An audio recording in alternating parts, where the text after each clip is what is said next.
NASA's tremendous success 1 billion miles beyond Pluto. NASA's New Horizons spacecraft notched a second triumph in its belt, passing close by a second object 2.5 years since it passed Pluto. At 12:33 a.m. ET on New Year's morning, a Manhattan-sized rock a billion miles farther out and essentially straight ahead from its Pluto passage in 2015. 1,000 cheering scientists and families awaited confirmation at the Johns Hopkins University's Applied Physics Laboratory in Laurel, Maryland, that the spacecraft survived and recorded data.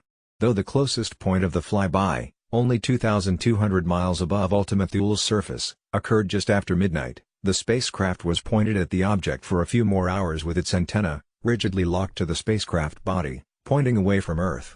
And once the spacecraft rotated to send a burst of housekeeping data back to NASA's Deep Space Network radio telescope in Madrid, the signal then took 6 hours and 7 minutes at the speed of light to reach Earth.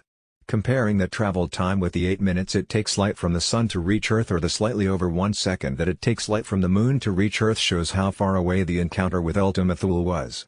The burst of data sent Tuesday morning was merely to check that the spacecraft was still functioning, among other things not having been destroyed by running into a dust particle at 32,000 miles per hour.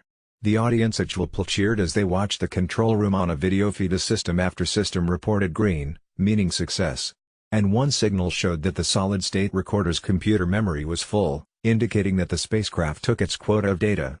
At a press conference an hour later, Principal Investigator Alan Stern of Southwest Research Institute of Boulder, Colorado, led a team reporting on what is known, though the images from last night won't be available until Wednesday. "I don't know about you, I'm liking this 2019 thing so far," joked Stern. Mission Operations Chief Alice Bowman reported on the data successfully received via the Madrid station of the Deep Space Network. Stern summarized his team's accomplishments by saying, "They scored 100 on the test. The last blobby picture sent back before the flyby, the best available so far, showed that Ultima Thule is 35 by 15 km, with a blurry peanut shape, so it is either bilobate, with a different size for each lobe, or it could be two objects whose image is blurred together."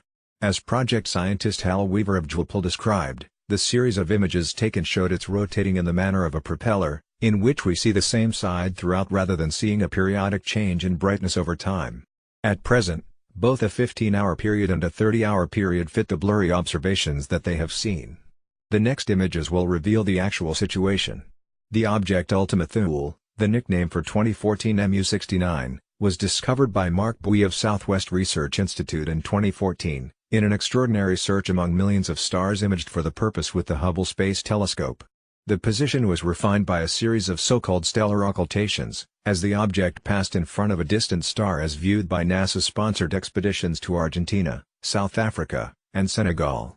At only 1,000 bytes of data transmitted per second whenever the Deep Space Network's antennas are available to this mission among the others it is monitoring, it will take 20 months for all the data to come back.